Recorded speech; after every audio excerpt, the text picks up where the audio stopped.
Kubu Hovifah siap lawan Risma di gugatan sengketa Pilgub Jatim 2024. Hovifah Indar Parawansa Emil Dardak mengaku siap menghadapi gugatan sengketa pemilihan Gubernur Jawa Timur, Pilgub Jatim 2024 yang diajukan oleh tim Tri Risma Harini Zahrul Ashar Asumta, Gus Hans, di Mahkamah Konstitusi, MK. Tim hukum pemenangan Hovifah Emil pun telah mendaftarkan diri sebagai pihak terkait di MK. Keputusan ini mereka ambil untuk menjaga suara warga Jatim di Pilgub Jatim 2024. Tim hukum pemenangan Hovifah Emil secara resmi telah mendaftarkan sebagai pihak terkait di MK sehubungan dengan permohonan yang diajukan tim Risma Gus Hans, kata Koordinator Tim Hukum Hovifah Emil, Edward Waruci di Surabaya, Minggu 5 Januari. Edward menjelaskan hal ini juga untuk memberikan keterangan yang berimbang kepada Majelis Hakim MK mengenai proses penyelenggaraan Pilgub Jatim 2024 yang dinilainya secara keseluruhan telah berjalan dengan baik, kondusif, profesional, dan transparan.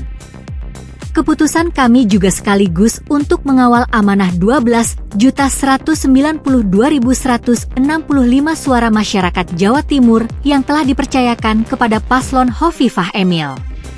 Edward menegaskan tim Hovifah Emil sangat menghormati keputusan tim Risma Gus Hans menggugat hasil Pilgub Jatim ke MK. Tetapi, mereka tak bisa membiarkan bila dalam Pilgub Jatim dianggap terjadi kecurangan yang terstruktur, sistematis, dan masif, TSM.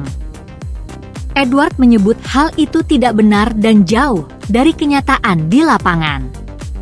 Kami memiliki perbedaan pandangan secara prinsip-prinsip hukum mengenai gugatan tim Risma Gus Hans terkait TSM. Kami melihat tidak ada pelanggaran yang bisa dikategorikan TSM dalam penyelenggaraan Pilgub Jatim 2024, tambahnya. Menurutnya, gugatan yang diajukan tim Risma Gus Hans semestinya tak dapat diterima karena berdasarkan pasal 158 UU Pilkada. Kami berpandangan kapasitas pemohon dalam mengajukan permohonan pembatalan rekapitulasi Pilgub Jatim 2024 secara prinsip hukum sebetulnya tidak memenuhi kategori ambang batas yang ditentukan oleh undang-undang, yang mensyaratkan bahwa untuk dapat mengajukan permohonan perselisihan hasil perolehan suara, apabila terdapat selisih suara sebesar 0,5% antara pemohon dengan peroleh suara terbanyak, katanya. Sedangkan dalam hal ini, kata Edward, perolehan suara Risma Gus Hans selaku pemohon sebesar 6.743.095 suara, sedangkan suara Hovifah Emil mencapai 12.192.165 suara.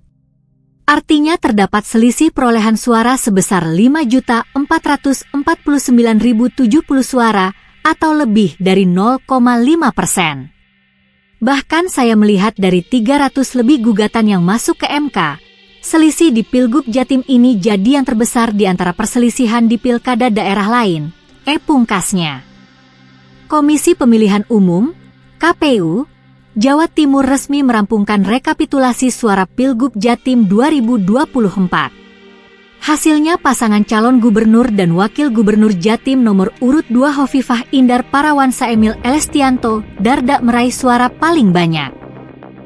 Berdasarkan rapat pleno rekapitulasi suara Pilgub Jatim 2024 yang berlangsung hingga Senin 9 Desember 2024 malam di Hotel Double Tree Surabaya, pasangan calon nomor urut 1 Luluk Nur, Hamidah dan Lukmanul Hakim dengan perolehan suara sah sebanyak 1.797.332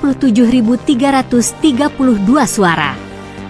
Lalu, pasangan calon nomor urut 2 Hovifah Indar Parawansa Emil Elestianto Dardak meraih 12.192.165 suara. Sedangkan paslon nomor urut 3 Tri Risma Harini Zahrul Ashar Asumta atau Gus Hans memperoleh 6.743.095 suara. Jumlah DPT plus 2,5% surat suara cadangan di Jatim diketahuinya sebanyak 32.081.667. Dari jumlah itu suara sah sebanyak 20.732.592. Sedangkan suara tidak sah mencapai 1.204.610.